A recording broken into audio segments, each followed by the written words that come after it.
Hər vaxtınız xeyir olsun. Bugünkü mövzumuz İvan Krılovun Ağac təmsilidir. Əsərin ümumi təhlilini misra-misra təhlil elədikdən sonra deyəcəm. İndi isə bütün misraların tək-tək təhlilinə baxaq. Çiynində baltası kəndli gedirdi. Pöhrəcə bir ağac kəndliyə dedi.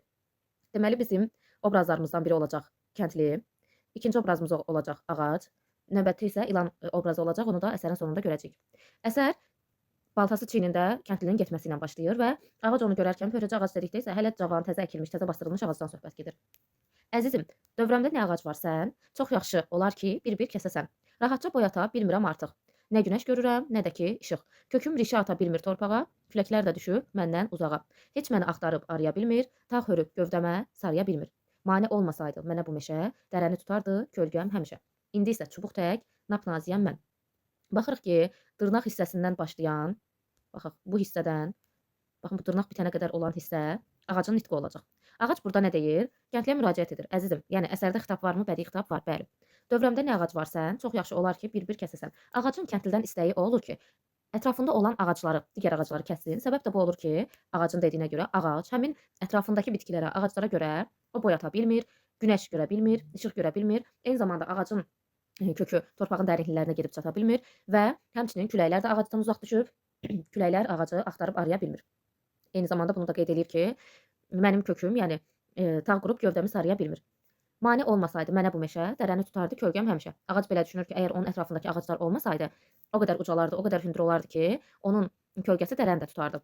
Lakin bildirir ki, hal-hazırda bu ətrafındakı ağaclara görə mən çubuq tək napnazik qalmışam. Baltaya əl atıb, kəndli də bu dəm. Düşündü, dost tək. Baxaq, bu hissə çox önəmlidir nəyə görə? Çünki kəndli burada baltaya əl atıb və dost tək ağaca kömək eləməyə çalışır. Testlərdə sizə düşə bilər ki, kəndli mənfi bir obraz idi. Kəndli meşəni qırıb talamağa gəlmişdi və yaxud da kəndlinin niyyəti, məqsədi pislik eləməkdir. Xeyr. Baxın, bu əsərin özündə də verir ki, düşündü dost tək. Yəni kəndlinin buradakı tək məqsədi dost tək ağaca xidmət eləməkdir. Dost tək ağaca kömək eləməkdir və salam. Bu ağaca xidmət göstərsin gərək. Tamam təmizləndi. Onun dövrəsi bu hissədə nəyə görə? Deməli, kəndli ağacın xahişini yerinə yetirirmi? Bəli, yetirir. Çünki əlini baltaya atdı, dost tək ona kömək göstərdi və ətrafındakı ağacları təmizlədi. Digər ki çıxmadı, şan-şöhrət səsi. Bu hissə isə ağaca aiddir. Çünki ağac deyir ki, əgər ətrafımda digər ağaclar olmasaydı, bütün külək də, günəş də mənə nüfuz eləyərdi və mən o qədər ucalardım ki, dərəni kölgəm tutardı. Amma ətrafındakı ağaclar təmizlənir və digər ki çıxmadı, şan-şöhrət səsi. Yəni dediklərini eləyə bilmədi. Şan-şöhrət səsi çıxmadı. Gah günəş ağacı yandırdı, yaxdı, dolu vurdu. Gah da gür yağış yağdı. Nəhayət küləklər yıxdı ağacı. Baxaq, deyir ki, əgər ətrafındakı ağaclar olmasaydı günəş məni vurardı. Günəş onu vurdu, dolu vurdu, yağış yağdı. Ən sonunda da ağac küləklər yıxdı. Əgər sizə bu ardıcıllıqla düşsə, bilək ki, birinci günəş, daha sonra dolu. Bu hissəyə diqqətli baxaq. Əvvəlcə günəş, daha sonra dolu vurdu, daha sonra yağış yağdı. Ən sonda nəhayət küləklər yıxdı ağacı. Deməli, bizdən ardıcıllıq istəsə, ümumiyyətlə ardıcıllıq testi, ardıcıllıq tipli suallar testlərdə düşəndir. Birinci ağacı günəş vurdu, ikinci dolu vurdu, üçüncü yağış yağdı, dördüncü küləklər ən sonda. Nəhayət ki, küləklər ağacı yıxdı. Bu ardıcıllıqlar önəmlidir, çünki düşən sual tiplərindən biridir. Və ağacın dediyi kimi ətrafındakı ağaclar olmadı, o ucaldı, yüksəldi, dərəni kölgəsi tutdu. Xeyr, belə bir şey olmadı. Əksinə, bütün təbiət hadisələri birbaşa onun üzərinə nüfuz elədiyi üçün ağac bunlardan yıxıldı. İndi isə ilan obrazımıza gələk. Yuxarıda da qeyd elədik ki, obrazlarımız kəndli oldu, ağac oldu. İlan obrazı isə ilan dedi ona çox acı-acı. Baxın, bu dırnaq hissəsi başlayandan bitənə qədər ilanındır. Ağılsız, başına iş açdın özün. Axı sıx meşədə bir yaxşı düşün. Boy atıb görməzdin quraqlıq, külək, qoca ağaclar qoruyardılar səni bala tək. Onlar da meşədən bir gün gedəndə, dünyanı tərk edəndə, sən də qalxıb boya başa çatardın, kökün üstə möhkəm qərar tutardın. Deməli, ilan ağacı ağılsız adlandırır. Çünki deyir ki, əgər ətrafında ağaclar olsaydı, sən bu sıx meşədə tək qalmazdın, boy atardın, quraqlıq görməzdin, külək görməzdin. Digər qoca ağaclar səni balası tək qoruyardı. O ağaclar da artıq bu dünyadan, bu meşədən gedəndə, dünyanı tərk eləyəndə artıq növbə sənə çatacaqdı. Sən qalxıb boya başa çatardın, kökün üstə möhkəm qərar tutulmazdın. Tutardın daha doğrusu. Yıxılmazdın, elə hey yüksələrdin, bəlkə də tufana sinə gərərdin. Yəni sən o qədər artıq kökün belə deyək də torpağın altına gedəcəkdi ki, möhkəm olardın, o qədər güclü olardın ki, tufana da sinə gərərdin. Bu ilanın nitqi idi. Yəni əsər ilanın nitqi ilə bitir.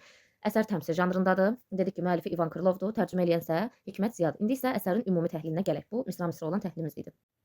Əsərin ümumi təhlilinə gəldikdə isə əsərin əvvəlində də qeyd elədiyimiz kimi, əsər epik növə aiddir. Bilirik ki, ədəbiyyatımızda 3 növ var: lirik, epik, dramatik. Bu həm şifahi ədəbiyyatımıza aiddir, həm yazılı ədəbiyyatımıza. Əsər epik növə aiddir. Epik növün təmsil janrındadır. Təmsil janrı nədir? Təmsil janrı ümumiyyətlə epik növün ən qədim janrlarından biridir. Təmsil həcmcə kiçik olur. Həcmcə kiçik olmasına baxmayaraq, təmsildə dərin məna ifadə olunur. Burada əsas məsələ nədir? Ümumiyyətlə təmsillərin əsas xüsusiyyəti odur ki, təmsillər həm tənqidi, həm də satirik məzmunda olur. Ümumiyyətlə təmsildə yazıçı insanlara xas olan nöqsanları, daha sonra nə deyə bilərik, eyibləri müəyyən əşyalar, bitkilər, heyvanların üzərində əks etdirir və təmsildə ümumiyyətlə allegoriyadan istifadə olunur ki, təmsildə həm təbiət cisimləri deyə bilərik, heyvanlar və yaxud da digər əşyalar insanlar kimi danışdırılır. Buna ümumiyyətlə həmin bu belə deyək də prosesə allegoriya deyilir. Allegoriya və yaxud da təşxis də deyə bilərik. Siz bunu testdə 2 adla da görsəz doğrudur. Təşxis də görsəz doğrudur. Təşxis yəni şəxsləndirmədir və allegoriya da görsək doğrudur, eyni şeydir. Yəni söhbət belə deyək də eyni termindən gedir. Ümumiyyətlə allegoriya təmsilin əsas xüsusiyyətidir. Təmsilin əsas başlıca xüsusiyyətidir. Bəs təmsildə ümumiyyətlə söhbət nədən getməlidir? Təmsillər əxlaqi, tərbiyəvi və nəsihət belə deyək də səciyyəvi olur. Təmsilin sonunda daha doğrusu adətən müəllif öz fikrini müəyyən bir nəsihət şəklində verir. Təmsillər nəzmlə də yazıla bilər, nəsrlə də yazıla bilər. Əgər sizə sual düşsə ki, təmsil ancaq nəzmlə yazılır, xeyr, yanlış fikirdir. Nəzmlə də, nəsrlə də ola bilər. Bu belə.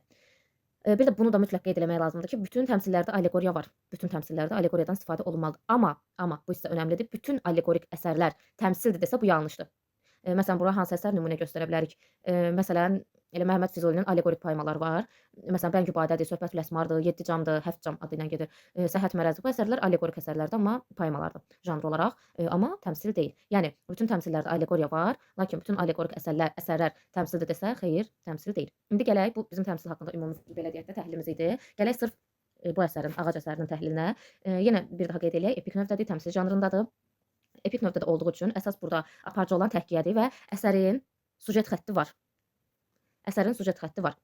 Bundan başqa əsərin yazılma quruluşu nəzmlədir. Süjeti var dedik. Daha sonra nəzmlə yazılıb.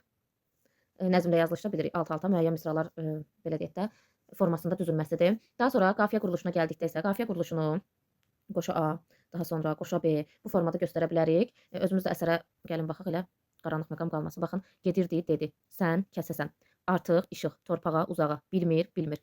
Meşə, həmişə, mən, dəm, dost tək, gərək. Yəqin ki, artıq sizə aydın oldu bu AA, BB, əgər qaranlıq məqam varsa, başa düşdük ki, nədir? Qafiyə quruluşu necə oldu? Həm qafiyə şəklində AA, BB, CC bu formada. Daha sonra mövzusuna gəldikdə isə əsərimiz tərbiyəvi mövzuda yazılıb. Çünki sonda da görürük ki, müəyyən bir tərbiyəvi bizə nəsihət verilir. Əsərdə dedik ki, obrazlarımız kəndlidir, ağacdır və ilandır. Kəndli ağacın xahişini yerinə yetirirmi? Bəli, yetirir.